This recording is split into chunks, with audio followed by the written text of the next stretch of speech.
We didn't actually save any money in the January process because I actually took up the new method, the new equipment and the old equipment, because I was never really going to be sure if the new equipment was going to work. But a key part of the new equipment was this lifting array designed to get the receivers in and out as quickly as we can from each of their different locations around the telescope. That was supported by a different sequence of events for conducting the reconfig.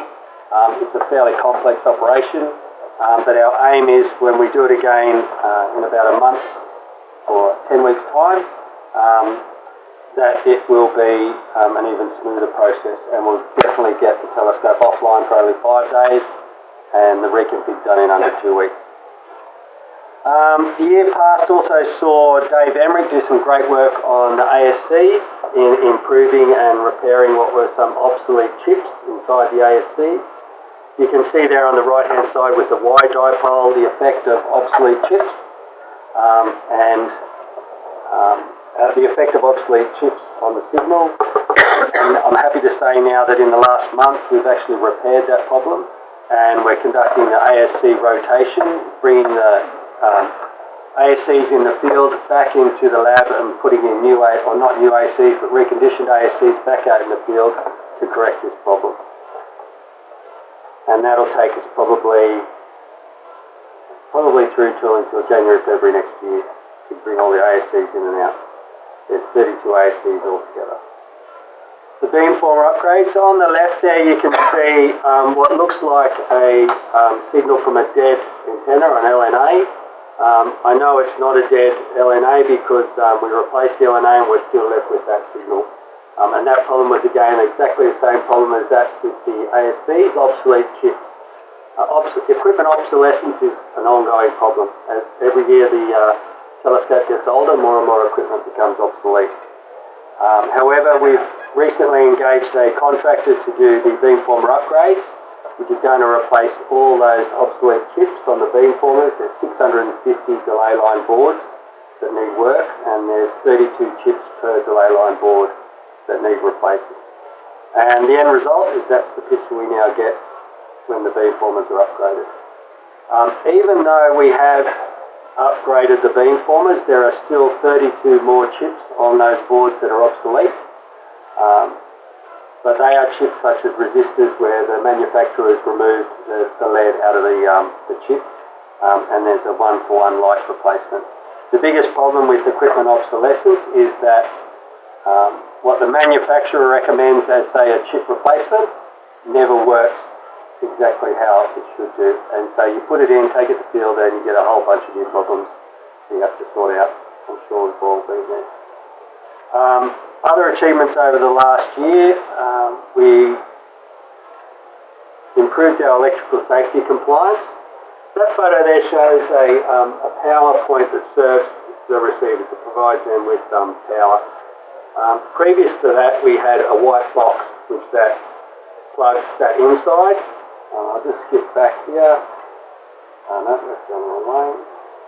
I've gone the wrong way. There we go. Here. You can see that. There we go. You can see when we put the white on the photo on the right, the white dome shelter. Once we put the white dome shelter on, you couldn't actually see inside the white box where the power point was. And the compliance issue there was you had to be able to visually observe power points at all times. So we went through and we replaced all the power posts, and in so doing we dodged a very big bullet because as we were replacing the very last power post, it caught fire, which was great because the receiver wasn't connected to it. But instead of it being a $100,000 problem and losing the receiver, it only cost us $5,000 in total to get all the power posts updated. But that's a really graphic example of being compliant with your electricity. We also changed 250 LNAs in the last year, 48 LNA cables, and we had a big lightning storm roll through the telescope in October last year, and with all that damage there, we could manage to get the telescope back online in under a week. Other achievements is the use of the wiki. I do recommend it. I'm starting to use it more to broadcast to all the telescope users any activity on site that may impact on any observations. Not so good achievement is the 49 beamformers that have failed. We now have no spare beamformers. In fact, we're robbing the compact array with beamformers to keep the long baseline array, the extended array, operational. So that was the year past. Whenever I'm doing maintenance or organising activity on site to support the telescope, I'm always thinking about the operational risk assessment and how activity on site serves to mitigate any risks and reduce the likelihood of risk. I put these 4 risks up here because they're the foremost in my mind for the next year ahead. Equipment obsolescence I've already discussed. Equipment failure I'll come to soon. There's a big piece of equipment that's about to fail. Personnel, Mel's already discussed with you how lean and tight the team is, and that has its own challenges. If we lose one member of the team, we lose a big chunk of our corporate knowledge. And resources, always a battle, as we always all know. Challenges ahead for the year. The solar panels some of them have gain differences, and we don't quite know why. We haven't been able to identify completely where the fault lies until the ASCs were repaired, because we weren't sure if the problem was within the ASC, in the receivers, or if it was somewhere between the base of the receiver and the tiles. Now that we've corrected the ASCs, we now know that it is somewhere between the base of the receiver and the tiles. My gut feel is it's nothing more than some dirty fibres, and we need to figure out where they sit and how we can fix them. Because there is a lot of kilometres of fibre. But just to get to those solar panel tiles and figure out what the problem is, it takes quite a bit of work. That's me sitting there trying to figure out what's going on with a beamformer. The next big challenge for us in the year ahead is this, a long baseline tile coax cable failure. We've got 28 kilometres of these cables out there supporting the long baseline tiles at the moment. They're called an LMR 400 cable, and they're protected by what you can see, a petrochemical-based vinyl sheet. That's degrading at a very rapid rate. I've walked 8 kilometres of these cables today, and I haven't found any significant length where the cables have not degraded. So managing that problem is going to be a significant issue in the year ahead.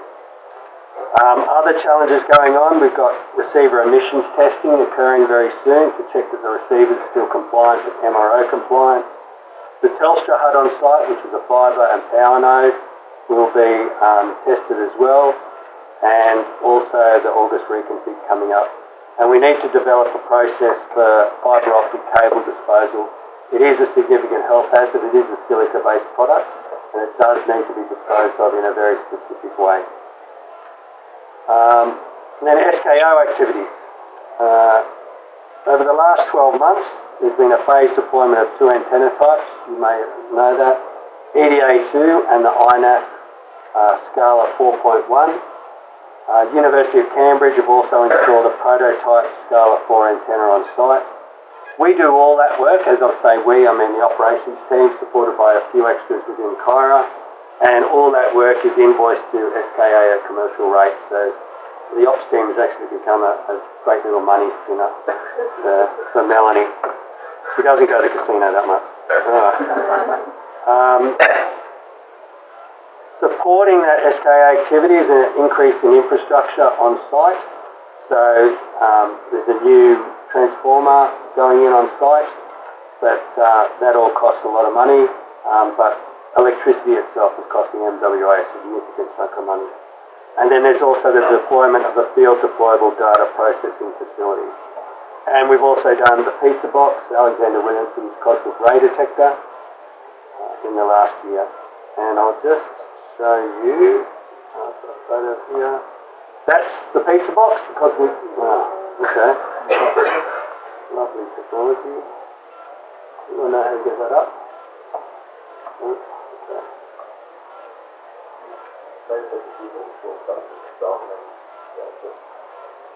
Okay. It was working before.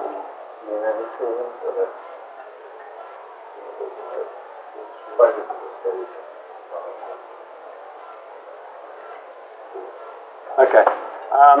Anyway, the pizza box, Alexander Williamson's Cosmic Ray Detector, we deployed that on site. There's also the field deployable IT processing facility, which is going to be a large 40-foot shipping container, which is essentially a deployable correlator that will be placed on site.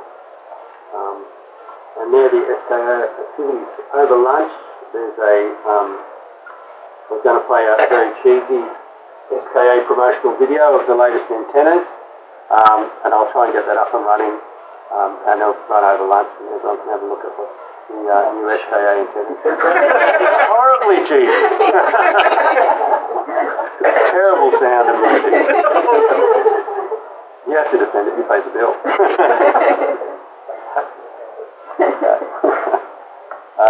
Any questions?